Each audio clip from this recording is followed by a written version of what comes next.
시간 하나님 말씀 함께 보도록 하겠습니다. 사도행전 20장, 신약성경 사도행전 20장 13절부터 21절까지 말씀입니다. 사도행전 20장 13절부터 21절까지의 말씀, 제가 가지고 있는 신약성경 223쪽에 있습니다. 밀레도에서의 고별설교라는 말씀의 제목으로 함께 은혜 나누겠습니다. 교독할 텐데요, 제가 먼저 읽겠습니다. 우리는 앞서 배를 타고 아소에서 바울을 태우려고 그리로 가니 이는 바울이 걸어서 가고자 하여 그렇게 정하여 준 것이라.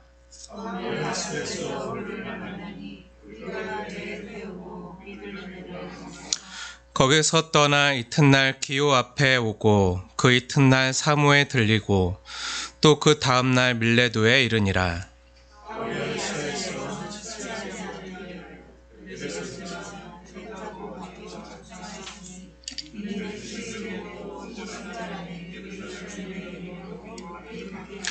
바울이 밀레도에서 사람을 에베소로 보내어 교회 장로들을 청하니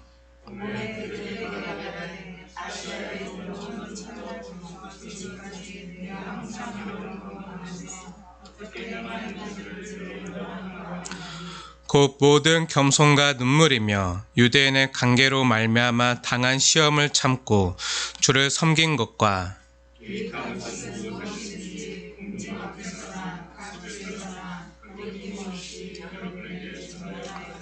함께 읽겠습니다.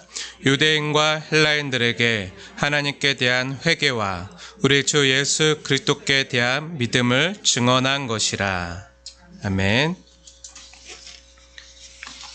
밀레도에서의 고별설교라는 말씀의 제목으로 함께 은혜를 나누겠습니다. 사랑하는 여러분, 우리는 지난주에 사도행전 20장 1절부터 6절까지의 말씀을 자세히 상고했습니다. 그 말씀 본문을 상고하면서 바울이 왜 그렇게 애타게 급히 마게도냐와 헬라 지방으로 떠나야만 했는지를 살펴보았습니다. 드로아의 복음의 문이 활짝 열렸음을 느끼고 경험했음에도 그곳에서 복음을 전하지 않고 그냥 스쳐 지나가면서 고린도 교회에 대한 애타는 마음으로 급히 고린도 교회를 향해 달려가는 그런 바울의 급한 모습을 보았습니다. 그리고 그 고린도 교회에서 거기서 석 달 동안 머문 후에 그곳에서 다시 많은 지역교회 동역자들과 함께 아시아로 함께 오는 장면을 보았습니다. 우리는 지난주에 이 본문을 통해서 교회는 함께 동역하는 공동체임을 깨닫게 되었습니다. 그래서 오늘 순서대로라면 오늘은 7절부터 말씀을 계속 나눠야 되지만 7절부터 12절까지는 이미 지난번 부활주일 때 부활, 생명이 있다라는 말씀의 제목으로 드로아에서 있었던 유두고의 부활을 이미 다루었기 때문에 오늘은 13절부터 21절까지의 말씀을 중점적으로 이렇게 상고하면서 은혜를 나누려고 합니다. 하지만 13절로 바로 넘어가기 전에 사랑하는 성도님들과 잠시 유두고의 부활 사건을 기록한 12절 말씀을 통해서 다시 한번 은혜를 나누고 넘어가기 원하는데요. 우리는 지난 부활주일 때 이미 드로아에서 있었던 유도구가 그 말씀을 듣다가 3층에서 떨어져 죽은 사건을 함께 보았습니다. 그때도 이미 한번 말씀드린 바 있지만 예수님을 신실하게 잘 믿는 성도라고 할지라도 삶 가운데서 얼마든지 어려운 일이 벌어질 수 있다는 것을 함께 나누었습니다. 그것도 하나님께서 가장 기뻐하시는 예배를 드리다가 말씀을 듣다가 큰 슬픔과 아픔을 만날 수 있다는 것입니다. 예배 드리다가도요, 코로나에 걸릴 수 있는 것이 이 땅의 아픈 현실입니다. 하나님을 잘 믿는다고 해서 고난이 피해가거나 비켜가지 않습니다. 하지만 중요한 것은 무엇입니까? 우리 사랑하는 성도들도요, 얼마든지 이 땅에서 고난과 아픔을 만날 수 있지만 그 고난을 이겨낼 힘을 부활의 주님께서 우리에게 주신다는 것입니다. 그에게 생명이 있다. 우리 하나님을 믿는 성도에게 부활 생명이 있음을 고백하는 것입니다. 고난 중에도 그러한 고백을 하는 성도와 공동체에게 하나님께서 어떻게 대해 주십니까? 그 하나님의 백성들을요, 주님께서 불쌍히 보시고 긍휼히 여기시고 하나님께서 그들 가운데 있었던 아픔과 절망과 낙심을 바꾸어서 엄청난 위로와 기쁨으로 바꾸어 가십니다. 12절 말씀 주님이 우리에게 주시는 말씀으로 받으시면서 다시 한번 함께 읽겠습니다. 12절입니다. 시작. 사람들이 살아난 청년을 데리고 가서 적지 않게 위로를 받았더라. 사랑하는 여러분, 지금 이 장면이 지금 이해가 되십니까? 하나님을 잘 믿고 하나님께 순종했음에도 아픔이 찾아올 수 있다는 것이죠. 하나님을 잘 믿어도요, 사업이 잘 안 되거나 다니던 직장을 잃어버릴 수 있는 것이 우리 성도들의 현실입니다. 오늘 본문에서는요, 사람이 이 세상에서 겪을 수 있는 가장 큰 아픔인 죽음이 찾아왔습니다. 우리 성도들에게도 이런 아픔이 찾아올 수 있습니다. 그런데 놀라운 것은 무엇입니까? 사람이 이 땅에서 겪을 수 있는 가장 큰 낙심과 좌절 안에 하나님의 적극적인 개입하심이 있다는 것입니다. 아픔만 있는 것이 아닙니다. 만약 고통과 아픔이 있다면요, 우리는 이 잔인한 현실 앞에 뼈도 못 추릴 것입니다. 하지만 동시에 무엇이 있습니까? 하나님의 적극적인 개입과 성도를 향한 위로가 있습니다.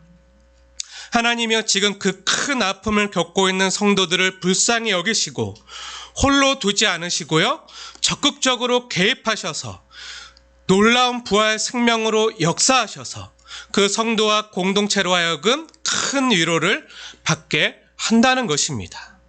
하나님께서 성도의 삶에 적극적으로 개입하시고 슬픔이 변하여 엄청난 간증과 하나님이 정말 우리 공동체 안에 있다는 생생한 산 증거를요, 그 좌절을 바꾸어서 기쁨으로 위로로 바꾸어내는 그 하나님의 개입하심이요, 그 성도와 그 성도가 속한 공동체 안에 일어나기 시작하고 성도들이 큰 힘과 위로를 얻게 되는 것입니다.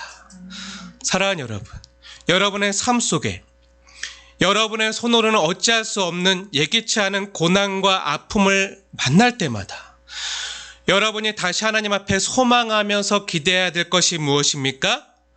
변하여 하나님의 살아 역사하시는 생생한 산 증거가 되도록 바꾸어 가시는 역사가 일어나는 것입니다. 그것이 유도고 사건이 우리에게 주시는 중요한 사건이라고 저는 믿고 있습니다.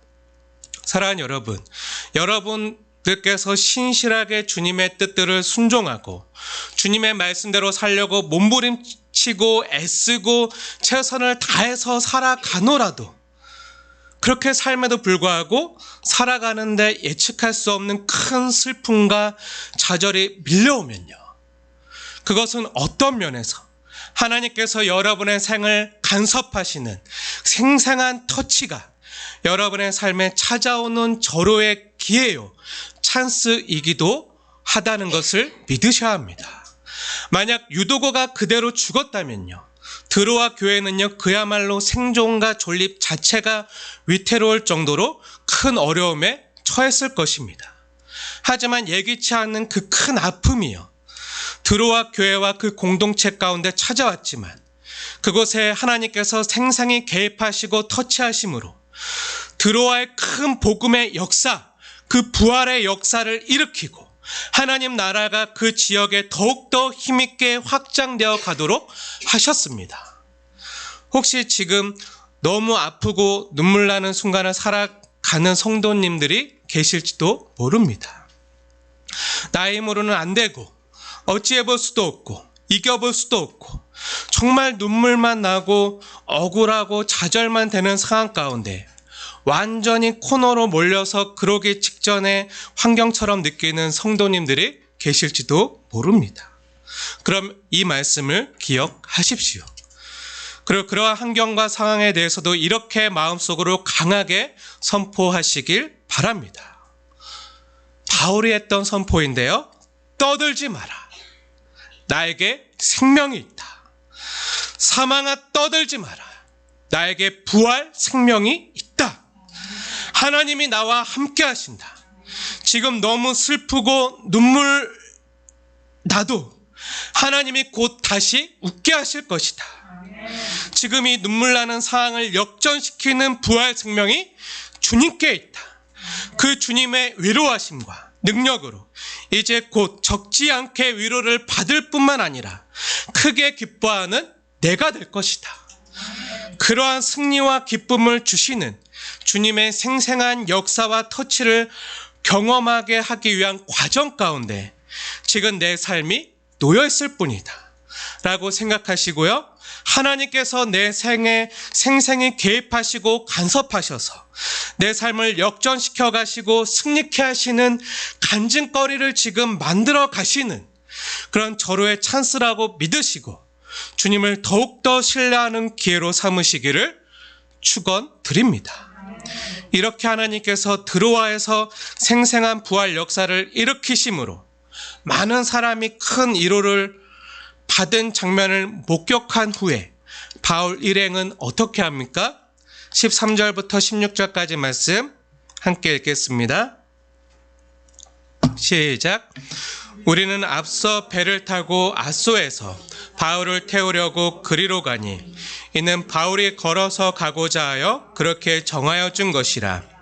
바울이 아소에서 우리를 만나니 우리가 배 태우고 미돌레네로 가서 거기서 떠나 이튿날 기오 앞에 오고 그 이튿날 사모에 들르고 또 그 다음날 밀레도에 이르니라.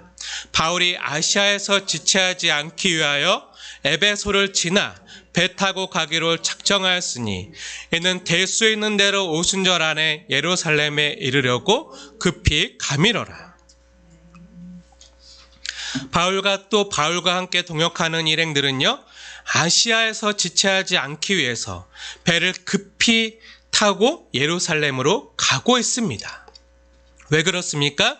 22절에 보니까요, 보라, 이제 나는 성령에 매여 예루살렘으로 가는데 라는 그 바울의 고백을 들을 수가 있습니다. 지금 그 심령이 성령에 매여서 급히 예루살렘으로 가지 않고는 견딜 수 없는 그 애타는 마음이 있는 것입니다.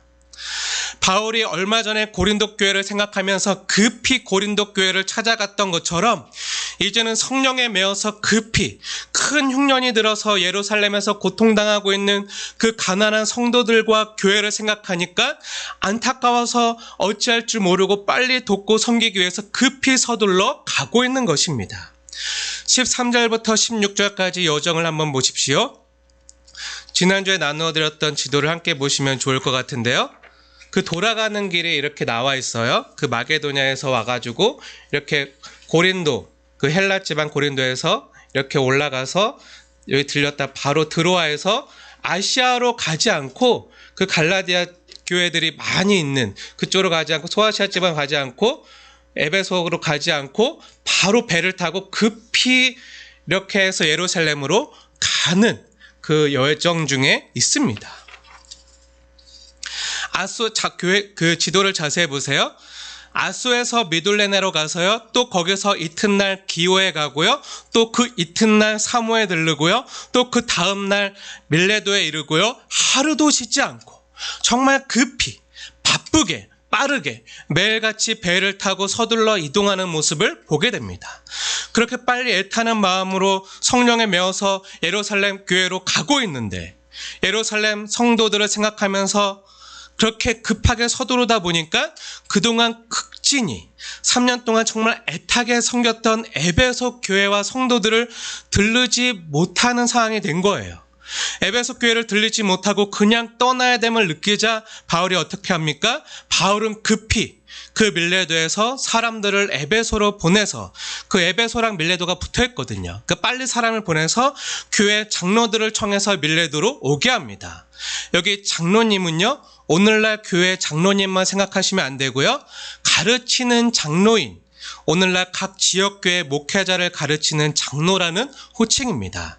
그리고 그 에베소에서 그 장로님들이 다 오자 18절부터 그 유명한 바울의 고별 설교가 펼쳐지고 있는 것입니다. 제가 가장 사랑하고 좋아하는 본문이기도 하고요. 목회자인 제 마음과 심장에 늘 새겨놓고 싶은 본문이요. 18절부터 쭉 이어지고 있습니다. 그래서 제가 너무 좋아하는 본문이라서 제가 이 본문을 수십 차례 수백 번 묵상하고 곱씹으면서 오랜 시간 심히 고민하다가 주님 앞에서 진실되게 고백한 첫 이야기가 혹시 무엇인지 아십니까? 저는 바울처럼 설교를 할 수 있는 사람이 못 되네요, 주님. 그렇게 하고 싶습니다. 안타깝게도 이런 고백이었습니다. 왜냐하면 저는 바울처럼 못 살았기 때문입니다. 오늘 본문인 사도행전 20장 18절부터 35절까지 내용을 쭉 보면요. 바울이 그동안 3년 동안 섬겼던 에베소 교회 장로들과 성도들을 불러놓고요. 마지막 고별 설교라는 장면이 나옵니다. 왜 고별 설교라고 할까요? 25절 말씀 함께 읽겠습니다. 25절입니다. 시작. 하나님의 나라를 전파하였으나 이제는 여러분이 다 내 얼굴을 다시 보탈 줄을 아노라. 여러분이 이제는 내 얼굴을 다시 보지 못할 줄을 아노라. 바울이요, 이제 1차, 2차, 3차 세 번의 전도여행을 다 마치고요. 이제 성령의 매임을 받아서 예루살렘으로 올라갑니다. 그리고 그 마음에는요, 얼마 전에 그 마게도냐 고린도 지방에서 고린도 교회에서 로마 성도들에게 로마서를 써서 보냈잖아요. 그래서 마음이 급해요. 빨리 예루살렘 교회 갔다가 로마로 가야 됩니다. 그래서 더 이상 이제 예루살렘 교회로 갔다가 로마로 가고 또 땅끝까지 이르러 복음을 전해야 되는데 이제 다시는 이 예루살렘 교회, 그 에베소 교회로 오지 못할 것 같은 마음이 드는 거예요. 그리고 또 성령의 매임을 받아서 올라가는데요. 성령님께서 이제 그곳에 고난과 핍박과 환난이 기다리고 있다라고 말씀해 주시는 거죠. 이제 어떤 일을 당할지 알지 못하고 올라가는 것입니다. 이제 어쩌면 돌아오지 못할 길을 가고 있는 여정을 앞두고요.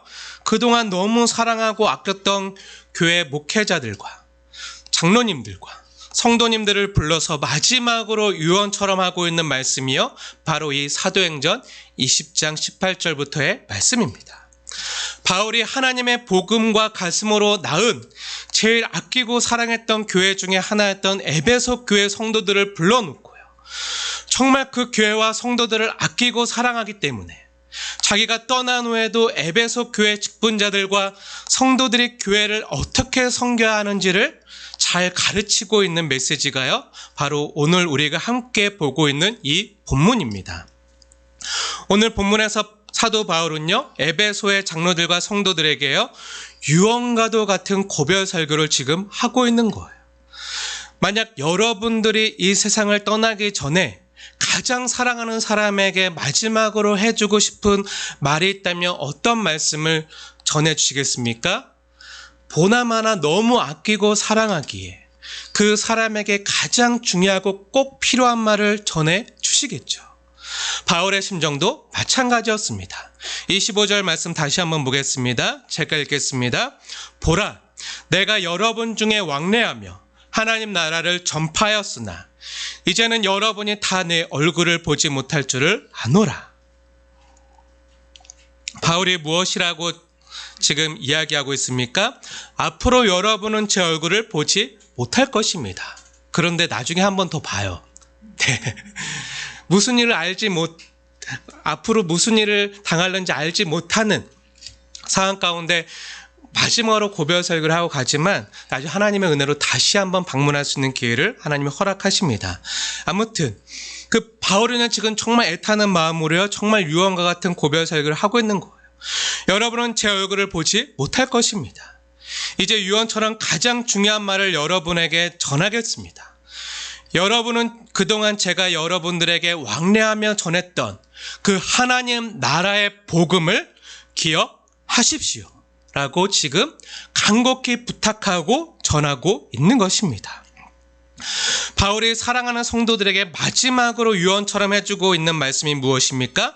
바로 하나님 나라, 천국에 대한 말씀입니다. 천국 복음이죠. 그런데 사실 이것은요, 예수님께서도 제자들에게 유언처럼 해주셨던 가장 중요한 말씀입니다. 사실 마태, 마가, 누가, 요한복음에 나오는 주 예수님의 모든 복음도요, 하나님 나라는 이와 같으니 라고 예수님이 늘 반복해서 말씀하시잖아요. 천국은 이와 같으니 라고 시작된 천국 복음이었습니다.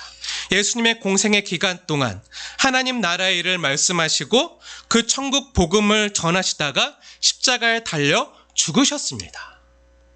세상 나라와 세상 주관자들의 통치와 다스림을 받지 말고 하나님 나라가 이미 시작되었으니 회개하고 하나님의 말씀의 다스림과 통치를 받으라 라는 그 천국 백성된 사람들답게 살라는 그 복음의 메시지를 계속 전하다가 결국 십자가에 달려 죽으셨죠.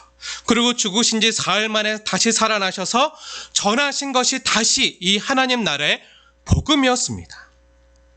정말 그러한가 성경 말씀을 통해서 함께 확인해 보겠습니다. 사도행전 1장 3절 말씀입니다. 우리가 지난번 1장 3절 말씀 때도 나누었지만 예수님께서 다시 죽었다가 살아나시면서까지 전하셨던 그 말씀, 1장 3절 말씀인데요. 함께 읽겠습니다. 시작. 그가 고난을 받으신 후에 또한 그들에게 확실한 많은 증거로 친히 살아계심을 나타내사 40일 동안 그들에게 보이시며 하나님 나라의 일을 말씀하시니라. 주님께서 고난받으시고 죽으신 뒤에 다시 살아나신 후에 40일 동안 이 땅에 계실 때 예수님께서 전하신 것은요, 하나님 나라 일밖에 없었어요. 하나님 나라의 일을 말씀하시니라. 죽었다가 살아나면서까지 예수님이 전하셔야만 했던 가장 중요한 것이요, 바로 하나님 나라의 복음이었습니다. 이처럼 예수님께서 승천하시기 전 40일 동안 이 땅에서 제자들에게 유언처럼 말씀하셨던 가장 중요한 것이요, 바로 이 하나님 나라의 복음입니다. 하나님 나라는요, 예수님의 전부였어요. 그럼 하나님 나라가 도대체 얼마나 중요하길래 우리 주 예수님께서 전 생애와 또 부활하시면서까지 설교하셨던 것, 그리고 바울 사도 역시 설교하고 있는 가장 중요한 복음, 하나님 나라가 무엇이길래 그토록 강조하며 중요하게 얘기하는 것입니까? 하나님 나라가요, 우리와 도대체 어떤 관련이 있길래 예수님께서 오셔서 살아생전에 전한 말씀이 천국 복음이고요, 또한 부활하시면서까지 말씀하신 걸까요? 그리고 오늘 본문에서 사도 바울 역시 에베소 교회 성도들에게 고별 설교하는 이 자리에서 제가 그동안 여러분에게 모든 겸손과 눈물로 주 예수님의 은혜의 복음을 전한 것, 모두가 바로 이 하나님 나라를 전파한 것이라고 요약해서 이야기해 주고 있습니다.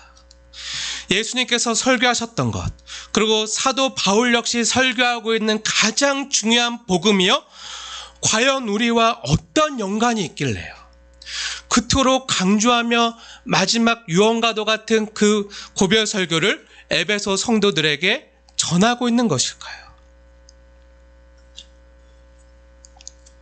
만약 저에게도요, 생애 딱 한 번만 하나님이 하나님의 그 거룩한 말씀을 개헌하여 설교할 기회를 주신다면 도대체 어떤 말씀과 본문을 전해야 할까? 라는 질문을 스스로에게 던져보았습니다. 딱 한 번만. 그리고 마지막으로 단 한 번만 설교할 기회가 주어진다면 도대체 무엇을 전해야 될까? 대답은요, 너무나도 분명하고 명확했습니다. 예수님께서 전 생애를 걸고 전하셨던 것, 그리고 사도들이 전했던 가장 중요한 복음을 나도 전해야겠다, 그런 마음이 들었습니다. 그것이 무엇입니까? 바로 하나님 나라입니다. 하나님 나라, 천국 복음이죠. 하나님의 말씀 맡은 자로서 말씀을 평생 연구하며 사랑하는 교회와 성도들을 말씀으로 책임있게 섬겨야 되는 저는요, 가끔 스스로에게 이런 질문을 던질 때가 많이 있습니다. 성경 연구를 하면서 또 설교를 준비하거나 이 강대상에 설 때마다 나는 지금 여기서 도대체 무엇을 하고 있는가? 코로나로 인해서 직장을 잃어버리고 수입이 없어서 끼니를 걱정해야 되는 사람들이 얼마나 많은데, 원치 않는 질병이나 암에 걸리고 수술하고 자녀를 잃기도 하는 사람들이 지금 얼마나 많은데, 정신적인 질병에 시달리거나 때론 가정이 다 쪼개지고 파탄나고 어린이와 청소년들과 청년들이 꿈을 잃어버린 채 길거리에서 갈 곳도 없이 방황하고, 많은 청년들은 일거리가 없어서 연애도 못하고 사랑하는 사람이 있어도 가정을 꾸리지도 못한 채 소갈이하고 있는데, 세상은 이렇게 살기 힘들다고 아우성치는데, 호수야, 너는 지금 거기서 도대체 무엇 하고 있니? 저희 순빛교회 성도님들은 그러지 않겠지만요, 가끔 길을 걷다 보면요, 세상 사람들이 저에게 마음속으로 그렇게 눈총을 보내면서 말하는 것 같아요. 당신은 목사라고 하는데 도대체 뭐 하는 사람이요? 얼마 전에 사모님과 함께 저희 동네 길을 걷는데요, 한밤중에 어떤 사람들이 막 다투고 실갱이하고 싸우는 모습을 봤어요. 횡단보도를 건너려고 서 있는데 지하철에서 힘들게 이렇게 행상하는 분과 또 젊은 청년과 젊은 아저씨들이 막 시비가 붙어 싸움을 막 하고 있는데, 다행히 크게 커지진 않고 잘 이렇게 마무리가 되고 가는데, 그 지하철 행상하는 그 분이 저에게 딱 오시더니 제 눈을 바라보면서 당신 잘생겼어요. 네.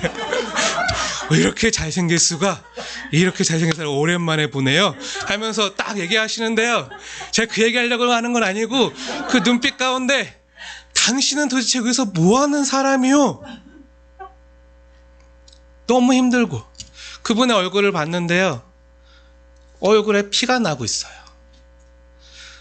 말이 좀 어눌하고 조금 정상인과 다른 삶으로 어쩔 수 없이 지하철에서 행상을 해야지만 겨우 하루하루 끼니를 먹고 사는 그 사람이 저에게 다가와서 그렇게 격려의 말을 평소에 못 들어본 말이라 격려의 말을 전해주고 가는데, 그 눈빛에서는 당신 도대체 뭐 하는 사람이에요?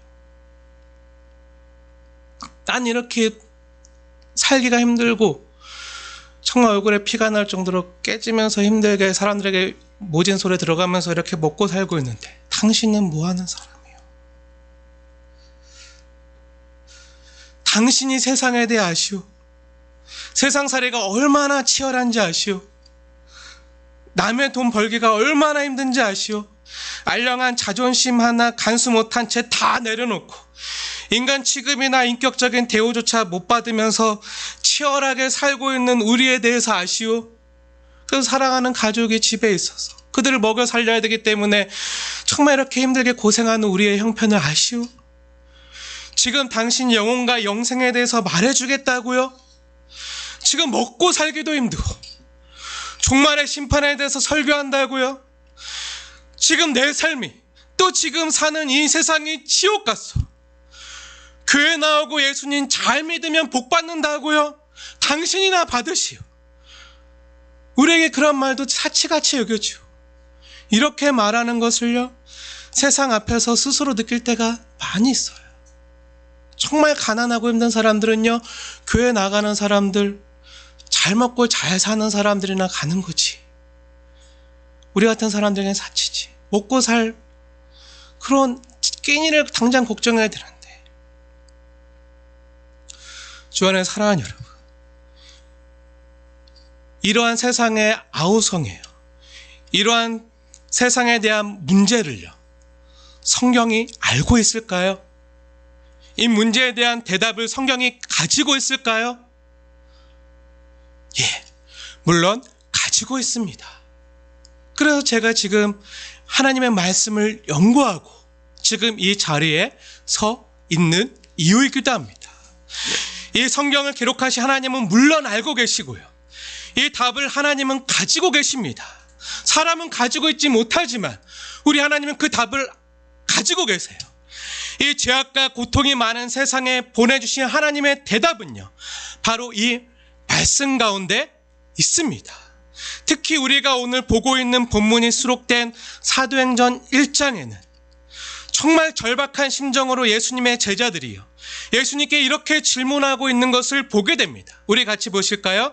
사도행전 1장 6절에 주께서 이스라엘 나라를 회복하심이 이때이니까. 우리 지금 나라도 잃어버리고 로마 제국의 그 핍박과 그 압제 속에서 정말 힘들고 열심히 농사짓고 열심히 돈 벌어봐야 다 빼앗기고 정말 겨우겨우 끼니 입에 풀칠이 나면 살고 있는데, 도대체 언제 구약성에 하나님이 약속하신 그 하나님이 다스리는 정말 정의와 평화가 포옹하는 정말 사랑이 다스리는 나라, 정말 이스라엘 나라가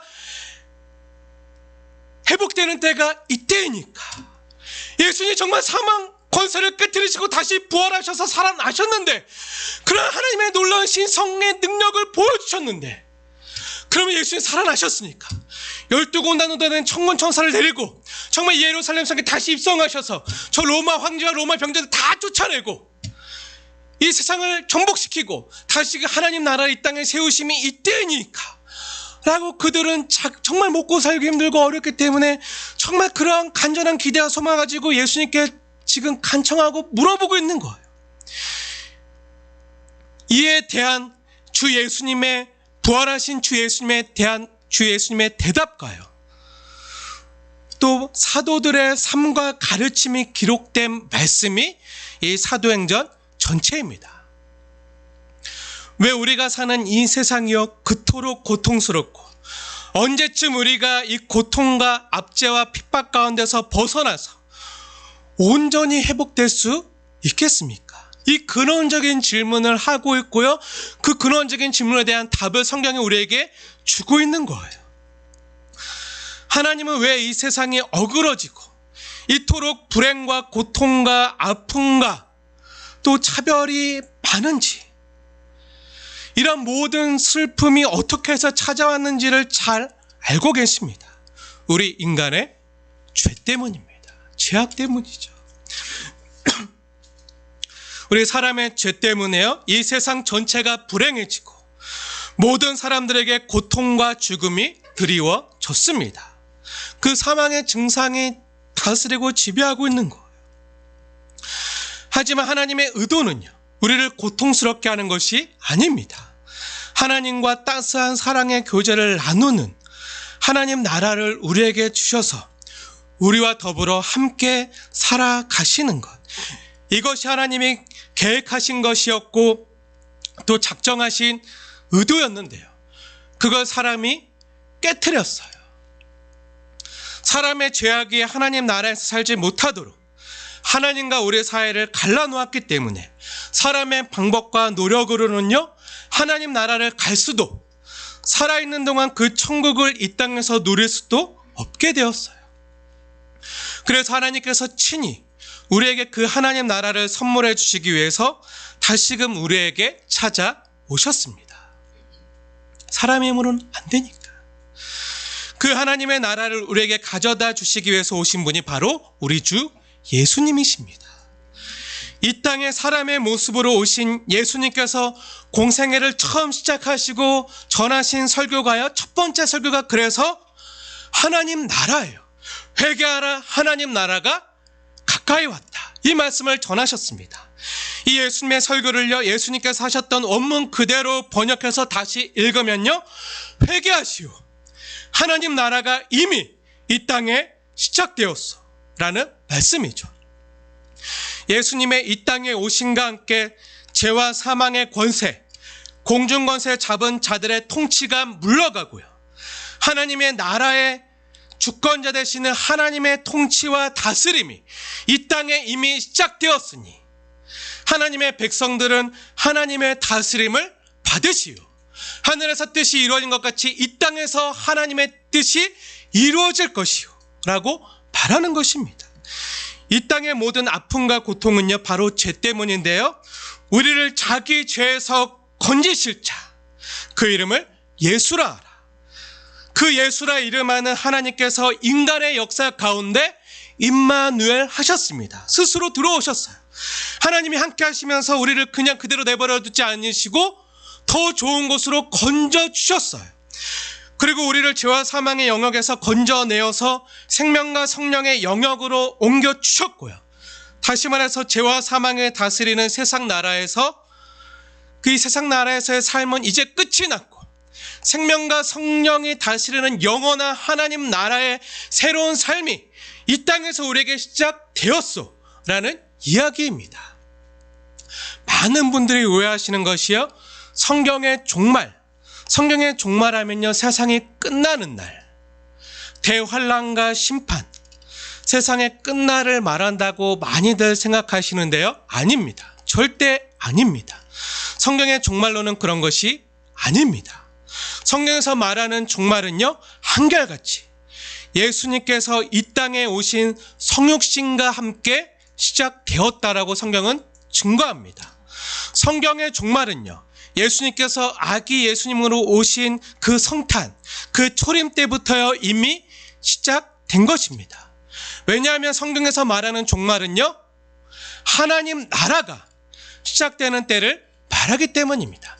이 세상의 세상 주관자들과 악한 영들의 다스림은 이미 끝이 났고, 종말이 났고, 끝이 났고, 이제 이 땅에 새로운 나라가 시작되었다. 이것이 성경이 말하는 종말이에요. 다시 말해서 하나님 나라가 시작되었다.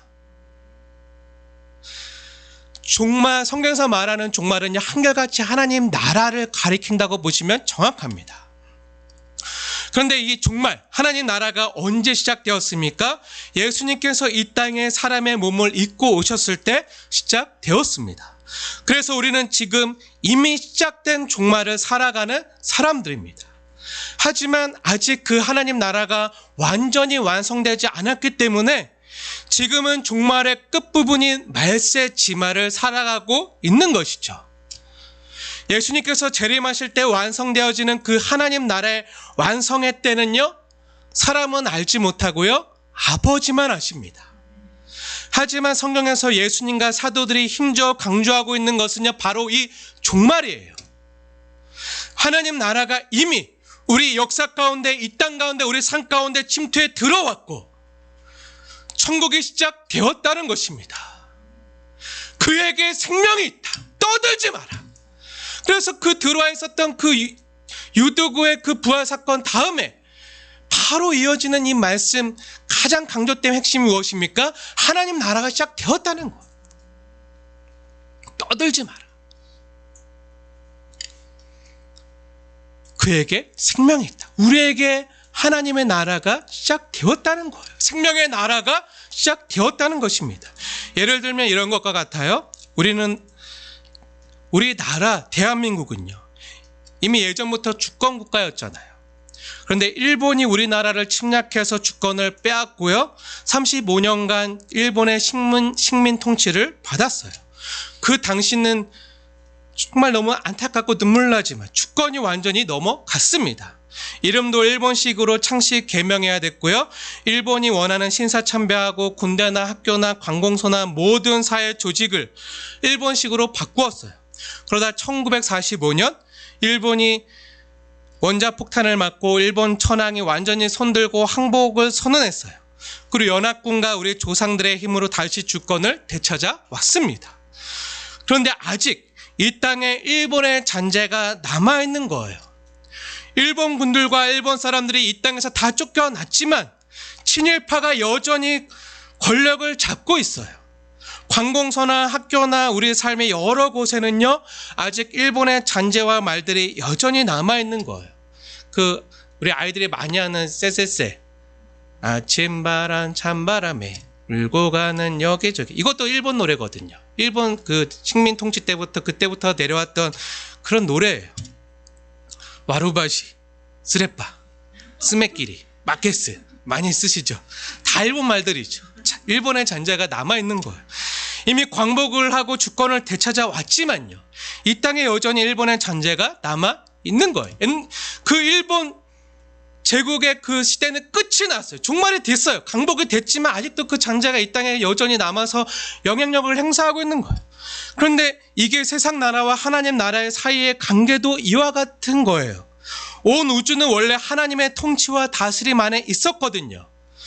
그런데 마귀가 들어와서요, 에덴 동산에서 아담과 하와를 깨웠잖아요.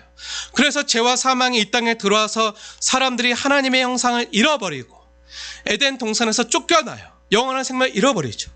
죄와 함께 사망이 우리를 다스리면서 자기의 가치와 문화를 이 땅에 심어놓고 이 세상의 악과 고통과 부조리와 질병과 슬픔이 이 땅에 이렇게 그래서 많은 거예요.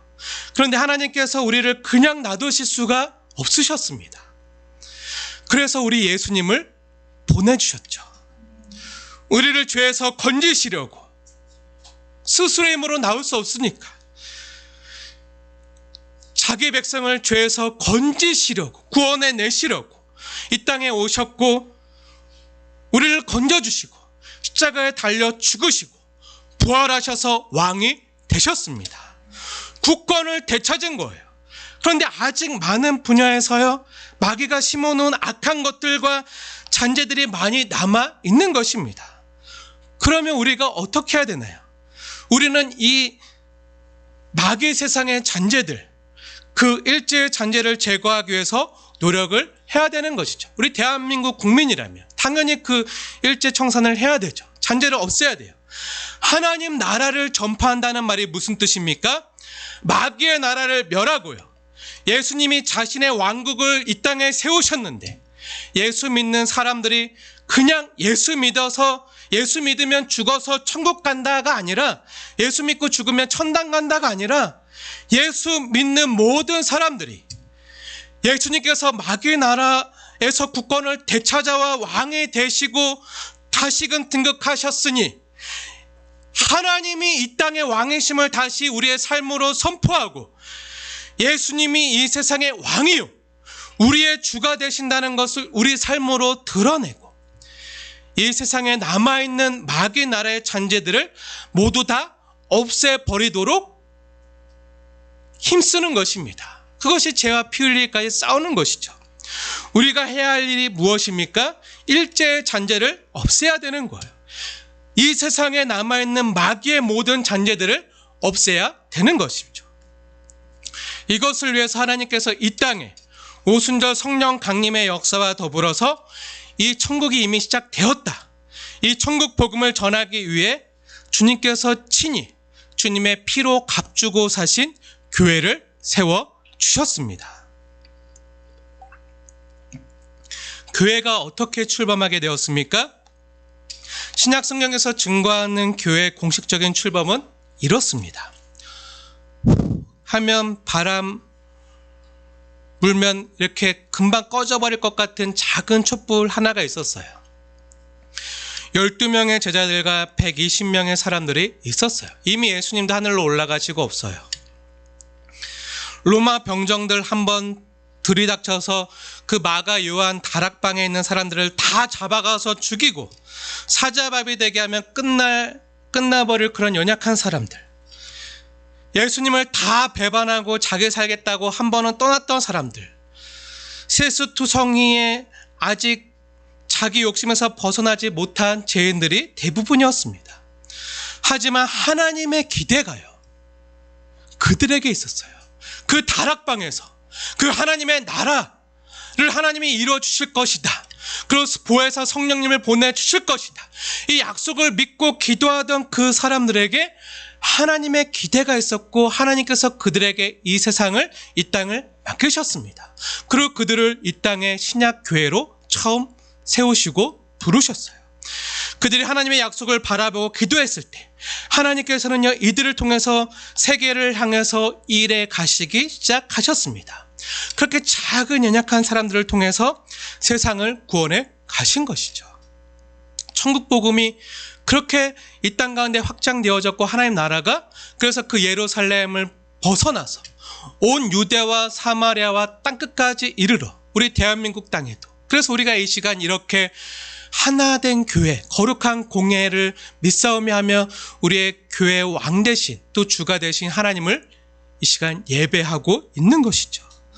사도행전 17장에 보니까 이 작은 연약한 사람들이 세상을 온통 뒤집어 놓았다라고 기록하고 있을 정도로, 개역 개정 성경의 표현 그대로 한다면요, 천하를 뒤집어 놓고 어지럽게 한 사람들이 바로 신약 교회, 초대교회 사람들이라고 기록하고 있을 정도예요. 여러분, 저와 여러분이 어떻게 교회가 되었습니까? 교회와 성도가요, 어떻게 영광스럽게 되는 것이죠? 저는 이것을 아는 것이요, 하나님 나라의 핵심을 아는 것이라고 생각합니다. 결코 우리 자신으로부터가 아니죠. 우리는 하나님으로부터 다시 태어났습니다. 거듭났어요.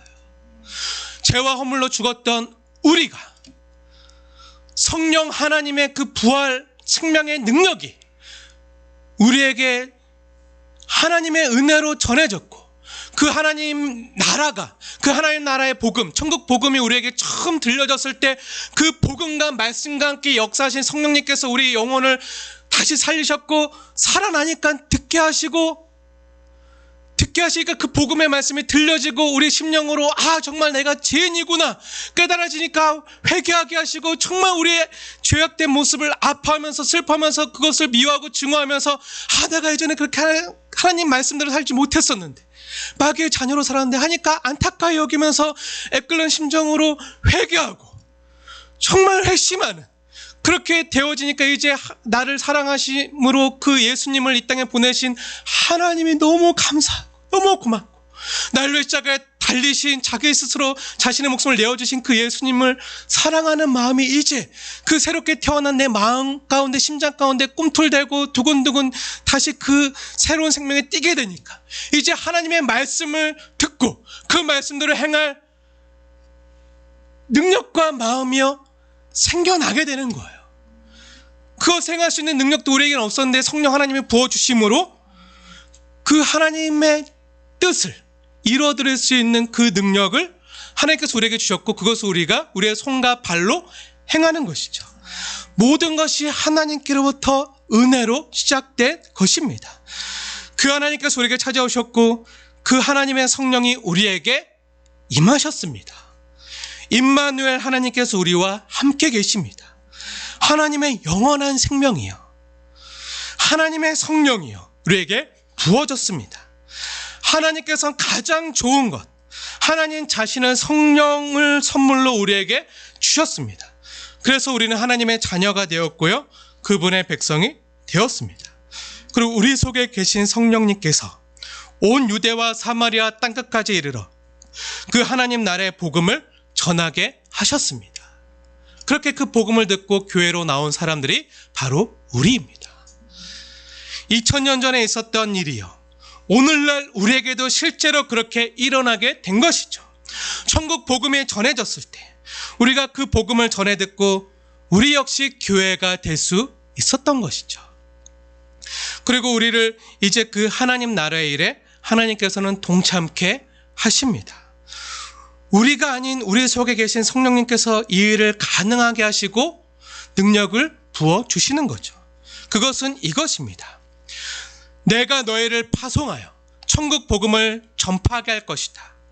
나는 너희가 회개와 오직 주 예수님의 이름으로만 가능한 죄 용서를 사람들에게 전하기 원한다.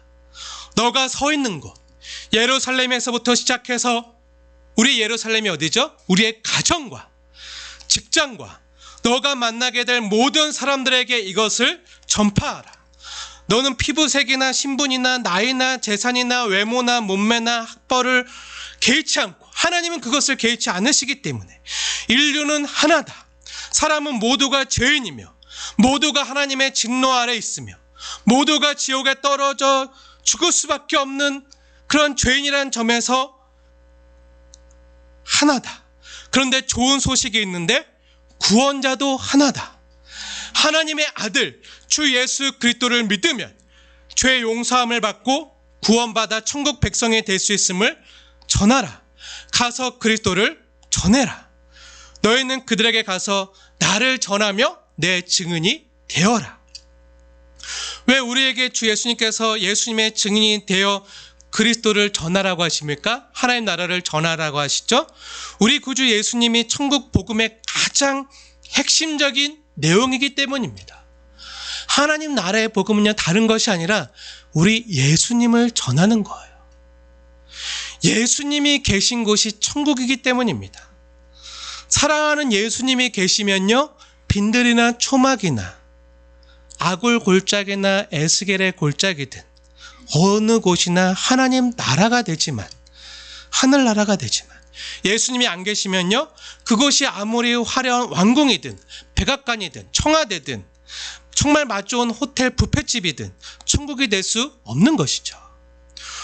오늘 바울 사도가 보라, 내가 너희 중에 왕래하며 하나님 나라를 전파했다고 말하고 있는데, 그 에베소에서의 모든 사역을 종합해서 딱 한마디로 얘기해요. 내가 너희 중에 왕래하며 하나님 나라의 복음을 전파했다. 이거로 에베소의 모든 사역이 종합되고 요약되는 거예요. 그럼 이것이 무엇입니까? 오늘 본문의 문맥을 따라가면요, 20절 자세히 보세요. 20절에 내가 너에게 유익한 것이면 무엇이든지 다 꺼리낌 없이 너에게 전하여 가르쳤는데, 하나님에 대한 회개와 우리 주 예수 그리스도께 대한 믿음이다. 즉 천국 복음의 내용이 하나님에 대한 회개와 우리 주 예수 그리스도께 대한 믿음이라는 거예요. 이 말씀은 얼마 전에 에베소에서 전한 하나님 나라의 복음이라는 말씀으로 여러 차례 다루었기 때문에 다시 다루진 않겠습니다. 그리고 사도행전 마지막 장인 28장 31절을 보세요. 사도행전 맨 마지막 절 한번 보세요. 중요한 말씀이기 때문에 한번 다 같이 찾아보겠습니다.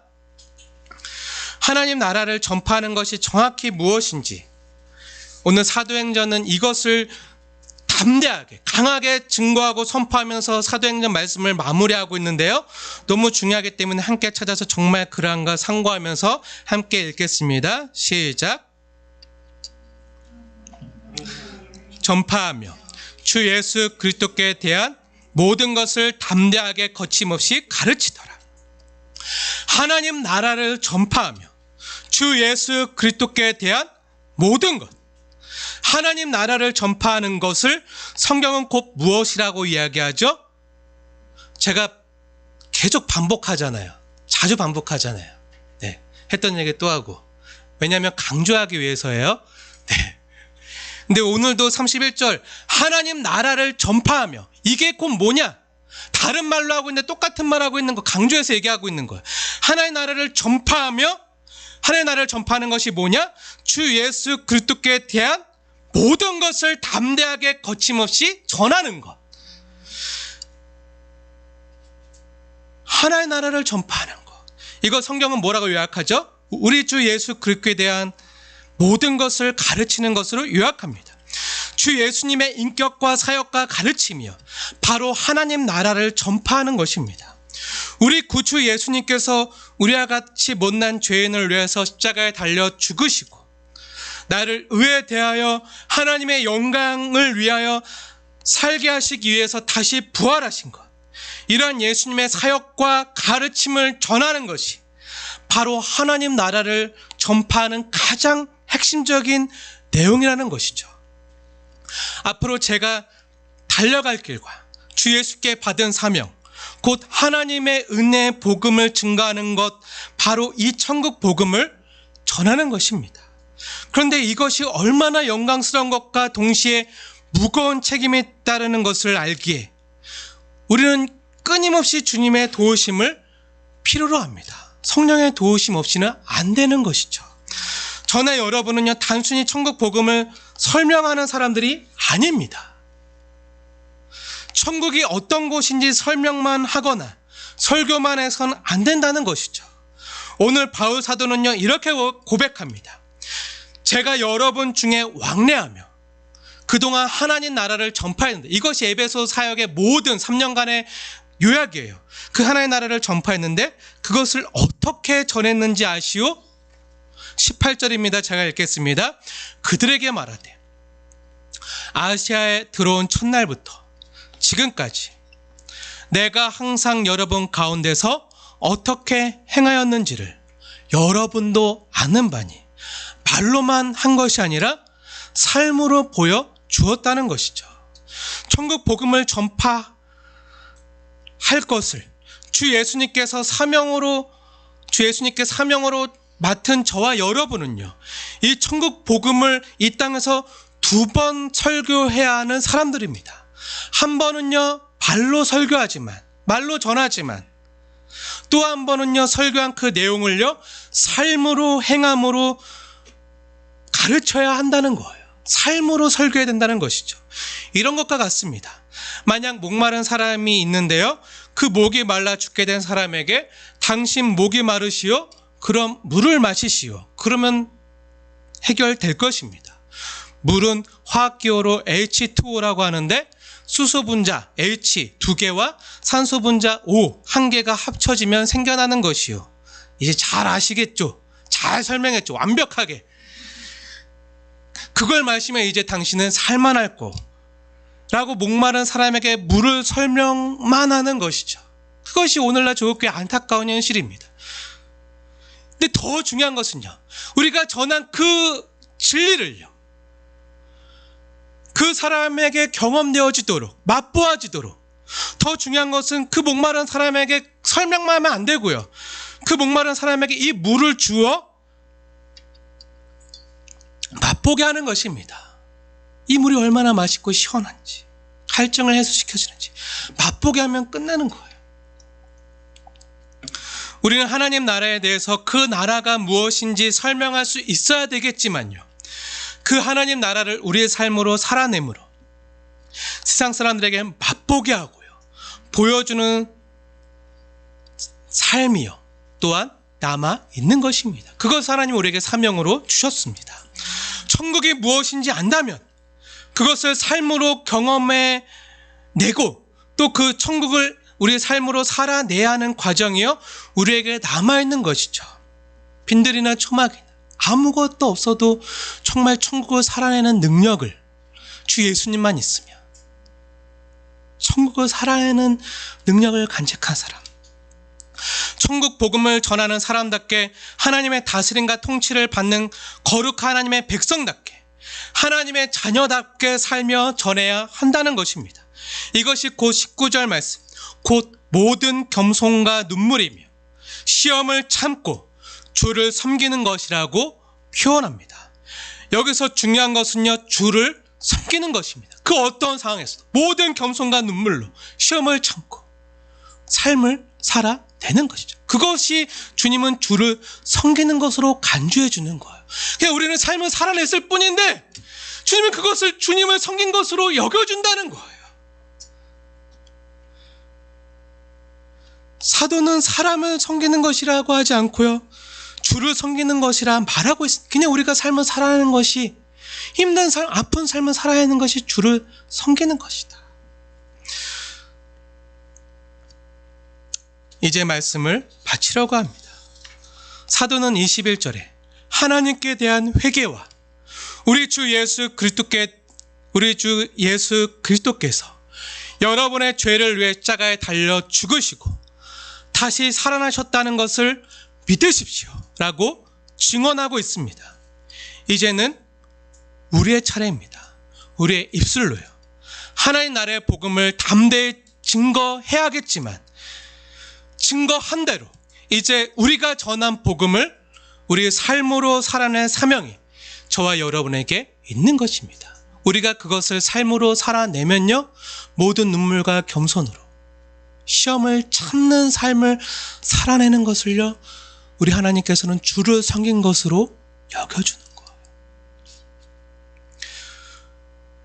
그 모든 겸손과 눈물로 시험을 참고 주를 섬기고 이웃을 섬기는 진실한 성도와 성도가요, 저와 여러분 되어지길 주님의 이름으로 축원을 드립니다.